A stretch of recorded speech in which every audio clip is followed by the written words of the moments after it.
Para cima, vamos para cima. Então, pessoal,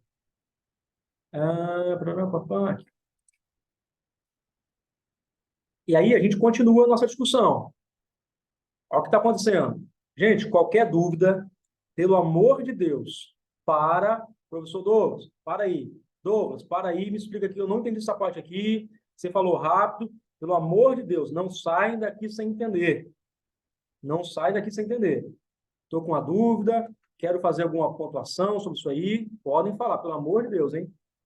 Mesma coisa como sempre funcionou, tá? Lembre-se, a gravação das aulas são para vocês. As gravações das aulas são para vocês. Então, ó, vamos para cima. Por isso disse Moisés a Josué: escolhe nos homens e saia peleja contra Amaleque. Amanhã eu estarei sobre o cume do outeiro e a vara de Deus estará na minha mão. Outra coisa que é importante. Você percebe que no texto do Êxodo tem sempre a questão de escolha. Ó, ele escolhe dos anciãos para que o milagre aconteça. Não para que o milagre aconteça, mas para eles verem o milagre, né? Que é o milagre de Deus mostrou uma rocha. Segundo, agora eles vão à peleja, não é para todo mundo ir à peleja, é para escolher entre os homens. Ó, escolhe nos homens e sai à peleja. E, ó, olha que importante. Não interessa se o homem tem capacidade de lutar ou não. Tem que ser escolhido por Josué. Então tem que passar no aval de Josué. Homens para peleja tem um monte. Mas para essa peleja, talvez não tenha. É isso que a gente tem que pensar também as coisas. Não é que a pessoa está pronta para uma peleja que ela está pronta para todas as pelejas. Não é que a pessoa está pronta para um processo que ela está pronta para todos os processos. E aí o texto é o seguinte: e fez Josué como Moisés lhe dissera, pelejando contra Amaleque, mas Moisés e Arão e Ur subiram ao cume do outeiro. O que vai acontecer? Josué vai ficar lá embaixo para guerrear contra Amaleque, e a galera da velha guarda está em cima do monte. E aqui eu gosto dessa expressão, porque você percebe que tem um líder, mais a velha guarda, lá em cima do monte, segurando o cajado na mão. Cajado estendido, com a mão estendida lá. Tá com a mão estendida. E aí, quem está lutando lá embaixo? A geração mais nova. É isso que precisa acontecer. A geração mais nova tem que ser preparada pela geração antiga. Acho que alguém comentou alguma coisa aqui. Pastor, você não está ouvindo, não? Pastor Deval, você não está ouvindo? Manda de novo aí. Manda de novo aí se você não está ouvindo. Pessoal, tá todo mundo ouvindo? Fala para mim, por favor. Eu tô. Beleza? Então, olha seu fone então, Tô pastor. conseguindo desativar o microfone. Pode ser o seu microfone então, pastor Deval. Olha aí direitinho.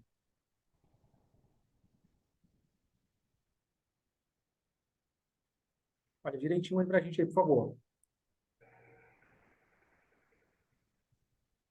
Aí.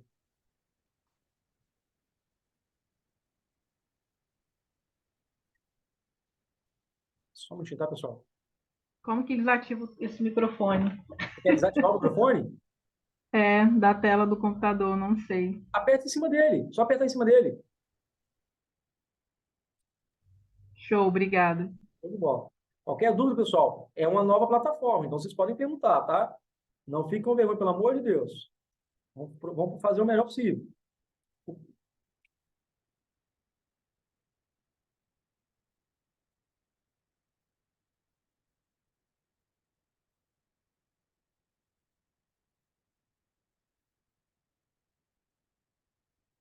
Só o pastor Ivaldo não está ouvindo.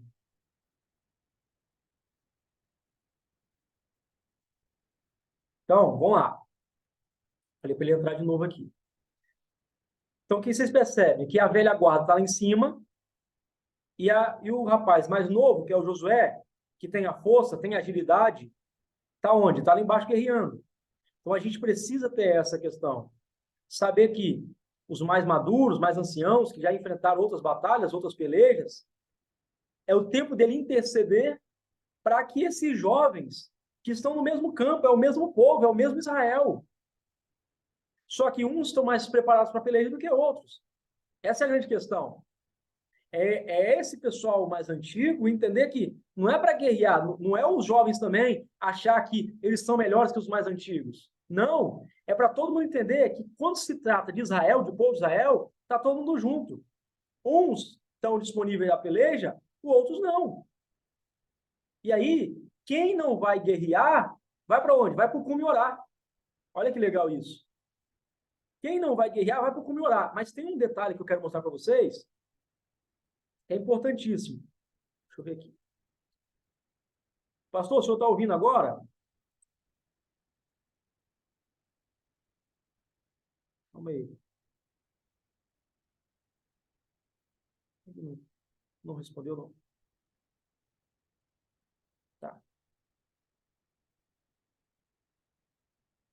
Pastor Deval. Caso ele não consiga entrar, depois ele tem o vídeo, vai estar o vídeo disponível. Que é bom por isso também. Então, olha só. Então, quando Moisés chega lá no monte, ele já chega com o quê? Chega com um cajado. Tá com um cajado na mão. E aí eu vou mostrar para vocês que essa ideia de mãos levantadas não é a primeira vez que isso aparece na história da humanidade. Vou mostrar para vocês. Vou mostrar para vocês que a ideia de ter mãos levantadas não é uma coisa inusitada, não aparece aqui a primeira vez na história da humanidade. Vou mostrar para vocês esse texto aqui, ó.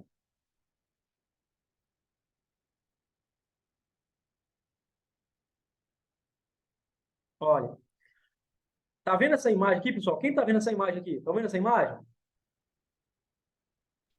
Sim. Sim. Beleza. Essa imagem é do ano 1400 ao ano 1100. Não tem Pentateuco aqui. Não tem Pentateuco.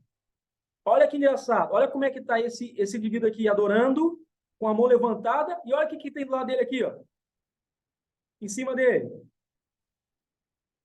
Que desenho é esse, pessoal? Que desenho é esse? Aqui.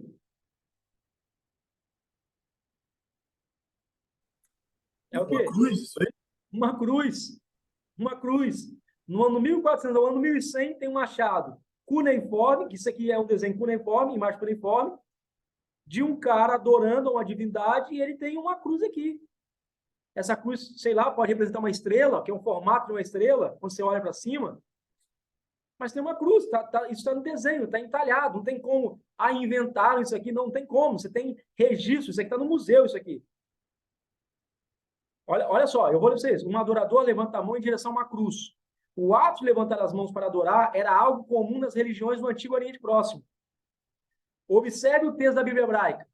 Salmo 134, versículo 2. Levantai as vossas mãos no santuário e bendizei ao Senhor. Levantar a mão é um gesto que expressa adoração no contexto do culto. Então, mãos levantadas no culto não é que nasceu lá com Moisés levantando a mão. Isso era comum, porque eles diziam, a ideia deles, a mentalidade do mundo antigo é, quando eu levanto a mão é um sentido de conectividade com a divindade. Olha que legal. Eu estou me conectando com o divino. Lembra que eu falei para vocês dos deuses dos montes, que moravam nos montes? Oi, pode falar. Oi, pastor Evaldo, o senhor quer falar alguma coisa? Não. Deu alguma coisa errada aqui, agora que eu consegui entrar aqui. Mas pode continuar. Não, mas está tranquilo porque está gravado também. O senhor vai conseguir ver tranquilo. Qualquer coisa a parte que o senhor perdeu aí, o senhor vai estar gravado, vai estar salvo lá, o senhor consegue ver. Então, perceba, pessoal, a ideia de pessoas com mãos levantadas para adoração não nasce no texto bíblico, já tem na história das religiões. Olha que coisa legal isso aqui. Porque é uma coisa cultural, é um tipo de adoração cultural. Levantar a mão para uma divindade. Lembra que no texto do Novo Testamento assim, ó, levante as suas mãos sem ira e sem contenda? Por quê? Se eu tiver com a mão com contenda, eu não posso. Se eu tiver com contenda, eu não posso levantar. Se eu tiver irado, eu não posso levantar a mão. Porque o ritual de levantar a mão não é qualquer ritual, é um ritual sagrado. Quando você levanta a mão no culto lá e para você não tem nada, você fala, levanta a mão da glória, não sei o que lá, levanta a mão para adorar a Deus. Hoje você faz isso no automático e nem entende a mensagem que tem isso. Mas nas religiões antigas, levantar a mão era acesso à divindade, era conectar com a divindade. E olha onde Moisés está. Moisés está em cima do monte. Lembra que eu falei para vocês dos deuses dos montes? Então ele está num pico alto, num lugar alto, porque lá ele está mais próximo da divindade, e agora ele está fazendo a conexão, levantando a mão. Então há uma conexão. Olha só que interessante. Levantar as mãos. É o gesto que expressa a adoração no contexto do culto. Já no Novo Testamento, temos 1 Timóteo, capítulo 2, versículo 8. Quero, portanto, que os varões orem em todo lugar. Quem é para orar com a mão levantada? Os varões, levantando as mãos santas, sem ira e sem animosidade, ou sem contenda. Calma aí, mão santa? O que é mão santa? Mão de uma pessoa que as suas obras, o que ela faz, é irrepreensível. Será que é todo mundo no culto hoje que podia levantar as mãos? Será que é todo mundo que podia assim, levantar a mão e dar glória? Era só dar glória? Não é assim. Na Bíblia hebraica é outra coisa, é outra realidade. Lembra que quando Acã peca, o que Josué fala assim, ó, dá glória a Deus. Quem diz que ele consegue dar glória a Deus? Porque não pode. Não tem como dar glória a Deus. Por que não consegue dar glória a Deus? Porque na boca dele não tinha como sair a palavra glória a Deus? Claro que pode. Tem um monte de gente, um monte de adúltero aí, um monte de gente prostituto aí, pregando aí, pulando para cima e para baixo aí, velho. Por que não pode dar glória a Deus? Por que Acã não podia dar glória a Deus? Porque Acã era muito mais crente, muito mais homem que essa galera que tem hoje. Porque Acã entendia que para o conceito da Bíblia hebraica, conceito do mundo antigo, falar uma coisa era viver ela. Como é que eu falo de glória se eu não tenho glória? Perceberam a diferença? Isso que é estudar a Bíblia hebraica. Isso é conhecer o texto da Bíblia. Não é achar que a Bíblia diz. É entender o contexto. Por que é que Acã não dá glória? Porque ele sabe. A mentalidade do mundo antigo entendia. Só posso falar uma coisa daquilo que eu vivo. Daquilo que eu tenho. Daquilo que eu partilho. Então vamos lá. Tanto é que a ideia da pedagogia antiga era exatamente essa. A pedagogia antiga era, você fala o que você vive. Né? É o chamado pregar o que vive. Isso já foi quebrado há muito tempo. Isso já foi desmontado há muito tempo. Porque tem muita gente que não vive nada, que tem muita coisa boa para falar. Tem para falar, não para demonstrar com vida. Tá? Mas é outra discussão.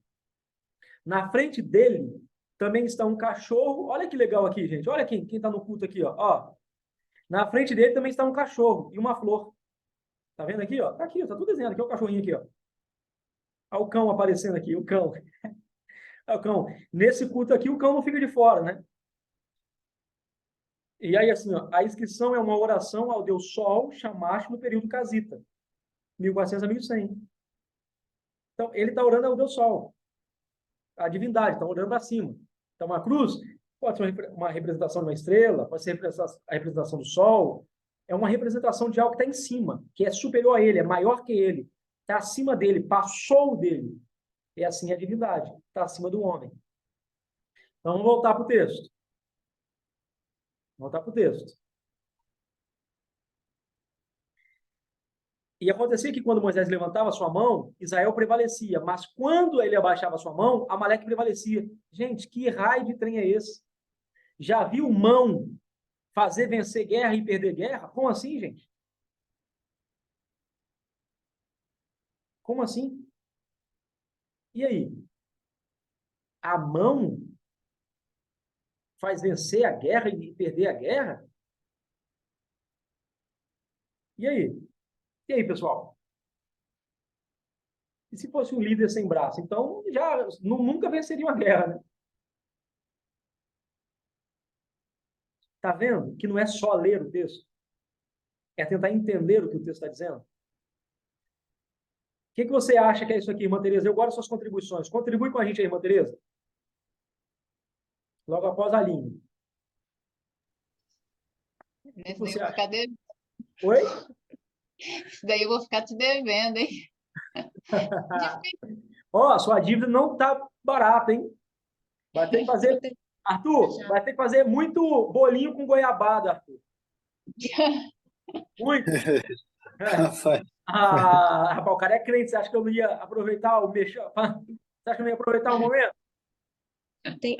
Tem a ver com O que a você acha, vara de... Aline? Faz sua Tem contribuição. tem a ver com a vara de Deus que está na mão dele? Também, também. Olha só, ó, a Aline está percebendo, é esse caminho. Também. Lembra que eu falei para vocês na aula passada que esse cajado não é um cajado comum? É um cajado ritual. Um cajado de culto. Por isso que é chamado a vara de Deus, o cajado de Deus. Não é um cajado comum. Não é um pedaço de madeira, que ele chegou e achou que tinha uma curvinha, igual o pessoal vai falar, o cajado passou, tem uma curvinha que puxa o ovelha do buraco. Não, não é isso. É um cajado ritual, um cajado de culto. Um cajado que foi encontrado em um lugar sagrado, pego em um lugar sagrado. Tanto é que eu expliquei para vocês que a tradição judaica diz que esse cajado era feito de pedra de safira. Lógico que eles estão inventando história. Lógico, sim, eu sei disso. Mas a grande questão é para o povo entender que o cajado que Moisés está na mão não é um cajado comum. É um cajado ritualístico, um cajado de milagre. Então, não interessa se é Moisés. O foco do texto não é Moisés, é o cajado. Por isso que o cajado passa da mão de Arão para a mão de Moisés, de Moisés para a mão de Arão. Porque o foco é o cajado. E a gente valoriza os personagens. Porque isso que está acontecendo aqui é a mesma coisa que eu falei para vocês. Existe o profeta carismático, é o profeta da cura. E o profeta carismático tem que ter um ponto de contato. Uns usam capa, né? Uns têm azeite, uns têm pedra e outros têm cajado. Falar contra esses movimentos de ter pedrinha, ter não sei o que lá, usando o Antigo Testamento, você vai arrumar um problema, porque no Antigo Testamento o que mais tem é usando esses elementos físicos para provocar milagre. Não estou dizendo comprar esses elementos, tá? Estou dizendo comprar, que o pessoal fica ganhando dinheiro vendendo aí, não. Isso é pilantragem. Isso é pilantragem. Isso é querer ganhar dinheiro na vida do povo. Estou dizendo disso. Estou dizendo o seguinte, esses elementos faziam parte do imaginário do povo. Era ponto de contato. Para eles era um ponto de contato. Tem um monte. Um monte de pontos de contato. Na Bíblia hebraica tem um monte. Então, usar o Antigo Testamento para desmerecer isso aí, meu irmão, você vai dar tiro no próprio pé. O Antigo Testamento está cheio disso. Que era assim que a mente deles compreendia que Deus fazia milagre. Não que Deus precisa de cajado, não que Deus precisa de capa, nada disso. É que eles entendiam que esse objeto é sagrado, assim como a Arca da Aliança, esse objeto é sagrado, por isso Deus faz, por isso os milagres estão acontecendo. Porque Deus me deu algo que é divino para me usar. Quer entender melhor isso aí? Leia o livro Sagrado e Profano do Mircea Eliade. Vai lá, tá baratinho na Amazon, deve estar uns R$28, R$25 na Amazon. Sagrado e Profano é um livro fininho, cara, sensacional se você quiser entender sagrado e profano. Lugar sagrado e lugar profano. Você vai entender assim, maravilhoso, maravilhoso, maravilhoso. Continuando. Então, a Aline está no caminho aqui. A Aline está no caminho. Esse é o caminho, Aline. Porque esse cajado não pode abaixar. E a mão não pode abaixar por dois motivos. O cajado não pode abaixar porque é o cajado de Deus. E o segundo motivo, porque a mão não representa só o membro, representa a intenção do homem no culto. As mãos levantadas representam a intensidade do indivíduo. Que aí, ó, olha o que os rabinos dizem sobre essa expressão aqui, ó. O Talmud, que é o texto, tá, de compilação dos rabinos, os rabinos vão lá e pegaram suas interpretações e colocaram o Talmud. Você tem Guemará, Mishnah, juntar a Guemará e a Mishnah, que são informações da tradição oral, que são tradições que não estavam escritas, e elas viraram o Talmud. O Talmud é a junção das interpretações rabínicas. Diz o seguinte: por acaso eram as mãos de Moisés que ganhavam ou perdiam a guerra? Na verdade, todo o tempo em que os filhos de Israel eles elevavam seus olhos ao céu e submetiam seus corações a Deus, eles se sentiam valentes e venciam. Mas quando não, perdiam. Então, mãos aqui não representa apenas os membros. Tem uma figura de linguagem, que eu esqueci o nome agora, que é trocar um pouco pelo todo. Eu esqueci. Não é metonímia, não. Eu esqueci qual é. Depois eu lembro. Então, aqui é o seguinte, as mãos representam o todo, representam o corpo por inteiro. Então, as mãos representam o corpo por inteiro. Então, se as mãos de Moisés está estendida, representa todo o adorador que está com o cajado na mão, com aquilo que é divino, aí o milagre acontece lá embaixo. Olha para você ver que loucura. Se você lê o texto correndo, você não percebe essas coisas. Vamos voltar. Aí que a nossa aula começa aqui, ó. A nossa aula passada é a introdução. Tudo que eu falei até agora, introdução. A nossa aula começa agora. E Moisés, depois que eles vêm assim, olha que interessante. Assim diz Josué: desfez Amaleque e a seu povo a fio da espada. Então disse o Senhor a Moisés: escreve isto para a memória num livro e relata-os aos ouvidos de Josué, que eu totalmente hei de riscar a memória de Amaleque de debaixo dos céus. Mas, vamos lá. Eu quero que vocês leiam isso aqui. Preste atenção, hein? Então disse o Senhor a Moisés: escreve isto para a memória num livro e relata-o aos filhos, relata-o aos ouvidos de Josué, que eu totalmente hei de riscar a memória de Amaleque debaixo dos céus. Mas Josué não está lá na guerra? Josué não está vendo isso, não? E aí, pessoal?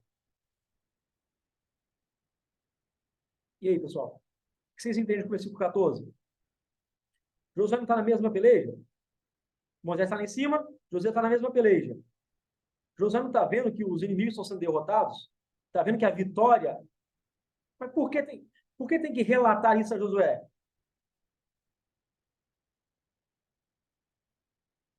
E aí, vamos lá comigo?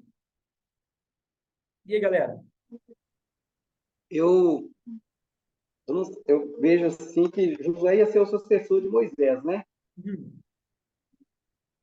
No caso, Josué precisava de todas as histórias perante ele, para ele continuar com a mente assim focada naquilo que ele estava fazendo. Continua.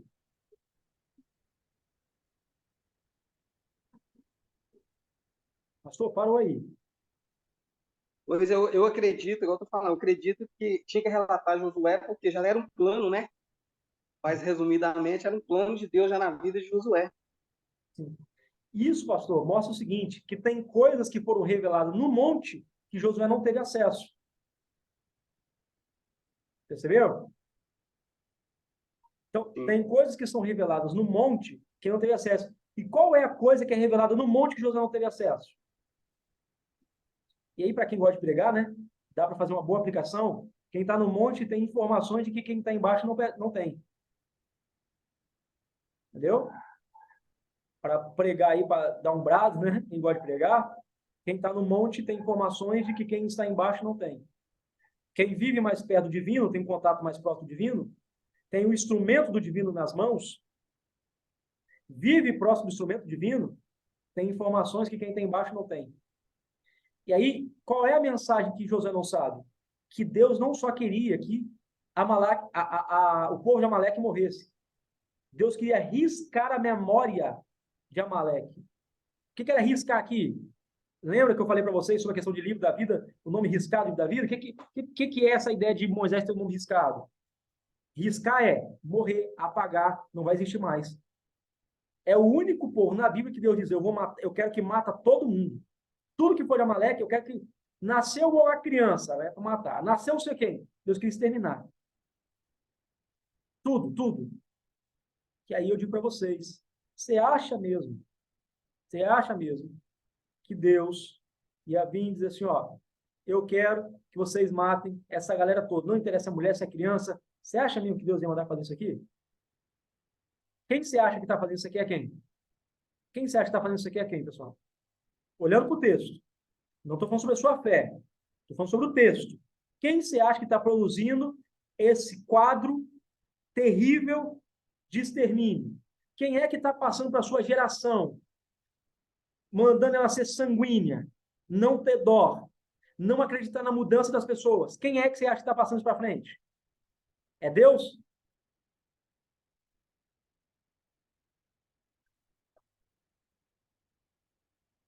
E aí, galera? O que vocês acham? Arthur, Meriane? Eu acho que não é Deus, não, hein? Você acha que é não, Aline? Acho que Eu acredito, eu acredito que é o próprio povo com entendimento errado do divino. Exatamente, não. Arthur. Quem escreveu, né? Isso, pronto. O Arthur jogou a bola para cima, você rebateu. É exatamente aí. Perfeito. É o povo tendo a visão errada do divino, show de bola. E quem escreve? Porque quem escreve, ele escreve o texto fazendo o quê? Porque ele é xenofóbico, ele não gosta de quem é de fora, ele é preconceituoso, ele é racista. Quem escreve é assim. Ele diz, essa galera aqui é o nosso povo. Agora, o restante tem que apagar da história. Você acha que não é assim que começa o movimento do Hitler, não? Você acha que não é assim que começam os movimentos de gente que não suporta a diferença alheia, não? É assim que começa. E a gente vê esse texto, está dando glória por isso. Acha lindo. Percebe? Não estou dizendo, você vai continuar pregando do mesmo jeito que você pregava. Só estou dizendo assim, ó, analise o texto de forma fria. Leia o texto. Para de ler a mensagem. Você está lendo a mensagem. Não é para ler a mensagem, é para ler o texto.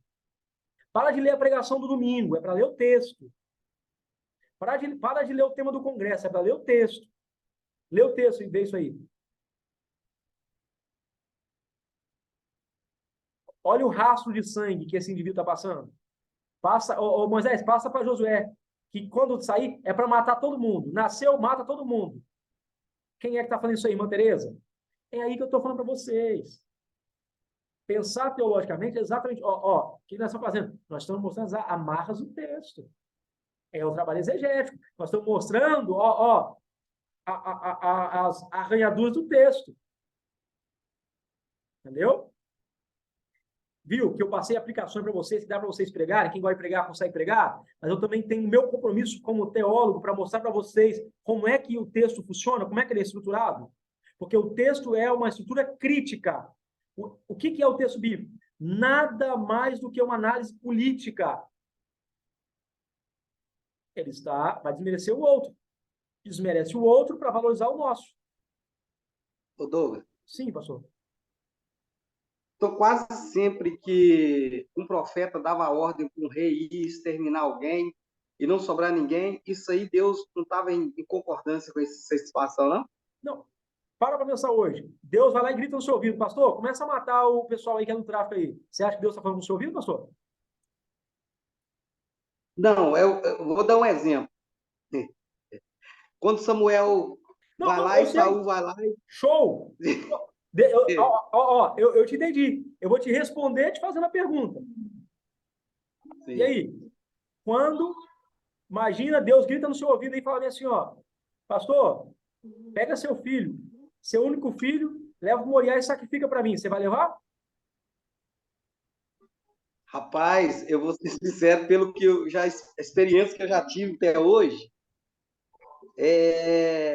tem que fazer. Eu não sei, se for Deus que falou comigo, se for Deus, eu tiver certeza com muitas convicções, é uma coisa. Não, Mas se for pelo sonho ou uma coisa qualquer, eu não levaria, não. não. Você levar seu filho para ser sacrificado para no monte e imolar seu filho? Eu não Por levaria, um não. Deus? Rapaz, Eu pastor, de coração, não tem Deus que faça você sacrificar alguém. Não tem não. Deus. Ó, Ah, é porque é o seguinte, a cada caso é um caso. É só vivendo para a pessoa saber a realidade. A gente estuda muito. Um exemplo. Mas quando você vê uma situação, eu tenho uma filha aqui em casa aqui que é um milagre. Então eu vivi uma situação não de matar minha filha, jamais. Isso aí é outra história. Deus não vai me provar aqui que eu não vou. Mas a minha filha praticamente morreu, né? E eu continuei fazendo a obra de Deus e Deus ressuscitou ela. Tá entendendo? Mas não foi esse caso de eu pegar ela e matar. Isso é não, outra mas, história. Mas é porque eu tô querendo mesmo é compreender, porque eu também não acredito. Eu sou sincero falar com você. Eu também não acredito, porque eu não vejo um Deus terrível dessa forma. Tá entendendo? Mas eu quero entender, eu tô querendo não, entender. então, mas é só a gente começar a mapear assim, só a gente começar a mapear. Se você ouvir uma voz, pastor, se você, de coração, hein, para o senhor e para qualquer um que estiver aqui, ouviu uma voz dizendo mata o outro, vai correndo para um psiquiatra. Vai correndo. Não quero saber, não interessa se eu arrepiei, se apareceu uma mão na parede, não interessa o que for, corre para o psiquiatra. Deus mandar sacar o outro, corre para o psiquiatra. O problema é muito sério. Sério, sério mesmo. Eu entendi o que o senhor falou, que é uma outra coisa, não tem nada a ver, pastor.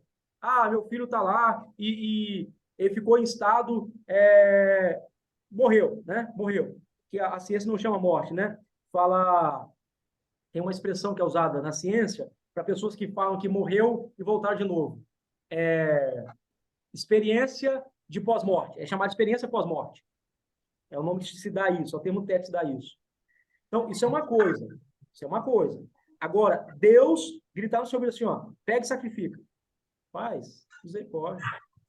Então, vamos lá. Quando você olha no Antigo Testamento, qual é o propósito do narrador narrar essa informação? É um Deus que é sanguinário e quer ficar matando as pessoas?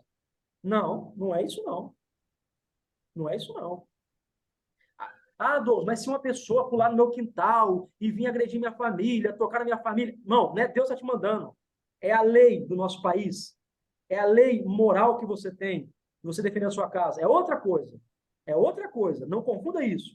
Eu estou dizendo, você está na sua casa aí, lá, tomando seu café da tarde, e você ouve uma voz para sacrificar. Isso acontece hoje, tá? Tem um documentário na Netflix, que é um documentário sobre prisões, de um cara que ele é um africano, ele e a esposa dele, ouviu uma voz, porque ele fazia parte de um culto lá, ele ouviu uma voz e a voz dizia assim, ó, sacrifica teus filhos para mim.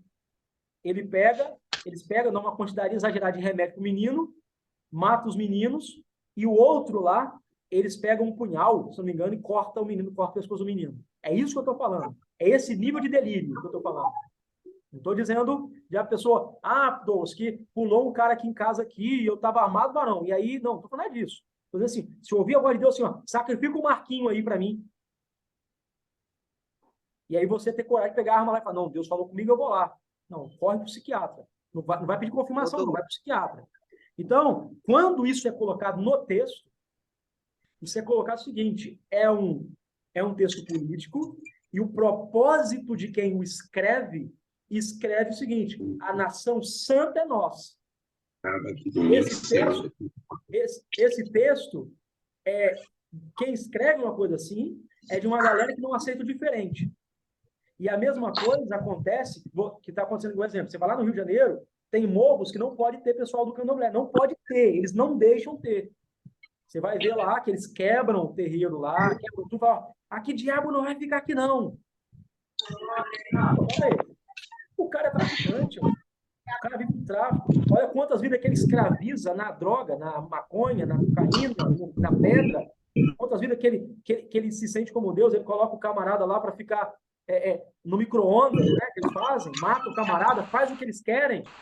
Aí o cara vai lá para o culto deles, tá? E não tô compactuando, não é nada disso, só que o cara vai para o culto deles, eles acreditam assim que funciona, o cara vai para o culto deles. Não, você não pode. Não, a gente matar, roubar, destruir, ser promíscuo, pode ser tudo, menos você ter um culto diferente. Você ter uma religião diferente. É isso que não pode. É o que está acontecendo aqui. É um Deus que mata, faz isso tudo, errado é o outro.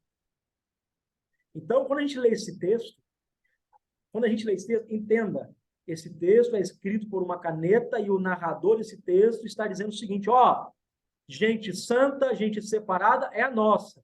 Qualquer um outro, qualquer raiz, vai morrendo aí. Vai morrendo aí e Deus mandou exterminar, e bora exterminar. Então, é o propósito do narrador. É o propósito do narrador. Lógico, tem gente da teologia, que você vai encontrar livro de teologia, vai falar, não, Deus falou que naquela época é por isso, por aquilo. Vai inventar um monte de amarras para defender o texto. Mas o texto ali não está para ser defendido, o texto está para ser entendido. Esse é o problema. O texto não precisa de advogado. Primeiro que não precisa de advogado, porque o texto, preste atenção no que eu vou falar. No sentido do tempo, o texto já foi. Preste atenção no que eu vou falar. O texto não deixou de ser inspirado. Qual é a inspiração do texto? Me mostrar isso. Está inspirado, ele está me mostrando isso. Agora, o texto não é inspirado para me motivar a fazer aquilo que eles estavam fazendo. Que aí, meu irmão, aí a gente não vai aguentar. Passa um camarada de uma religião afro e a gente quer matar os outros. Aí a gente vai lá e quer tacar pé nos outros. Aí, olha só como a gente chega a um nível ridículo de crueldade. Porque aí tem um filho de uma mulher que é de uma religião de matriz africana, e esse indivíduo de uma religião de matriz africana, o filho dessa mulher morre, sei lá, de tiro, ou morre, tem uma doença, nasce com hidrocefalia, nasce com um câncer nos ossos, a gente fala, tá vendo aí, ó? Também fica adorando demônio. Olha para você ver, gente. Olha para você ver. Olha como chega o nível da dureza do nosso coração. Olha como... Mas também é ateu, não crê em Deus. Olha, gente, pelo amor de Deus, olha como chega o nível da nossa dureza do nosso coração. A religião, se você é um religioso a ponto de falar isso, a religião te matou, estragou você, acabou com você. Religião não é para isso. Religião é religar, é ligar o homem ao divino. E quando você se liga ao divino, você tem o quê? Sabe o quê? Empatia, tato. O que nós precisamos hoje, gente, não é de gente rodando, pulando. Não que você não possa, rode, pula, faz se você quiser. A gente precisa de crente que tenha tato. Crente disposto a sentir a dor do outro. Crente disposto a sentir a dor alheia. Gente que pula, a gente tem um monte. Gente que roda, a gente tem um monte. Gente falando língua estranha, tem um monte. Virou até vexame na internet. Agora, que você não vê, é gente que tem tato. Gente que ama. Você não vê isso espalhado aí na internet. Porque a internet só espalha o que tem muito, né? Como não tem, vai espalhar o quê? É por isso que toda vez que acontece uma pessoa que fez uma obra boa, o pessoal fala, que cara incrível, que pessoa iluminada. Porque a maldade tomou tanto conta dos nossos corações que quando uma pessoa faz o que tem que fazer, a gente acha incrível. Quando aparece uma reportagem de uma criança, um jovem, que atravessou com uma senhora na faixa, a gente fala, nossa, que incrível, ainda tem gente boa no mundo. Gente, isso era para ser normal. O que é anormal era a crueldade, a maldade. Isso que era para ser anormal. Agora é anormal fazer o certo, fazer o que é óbvio.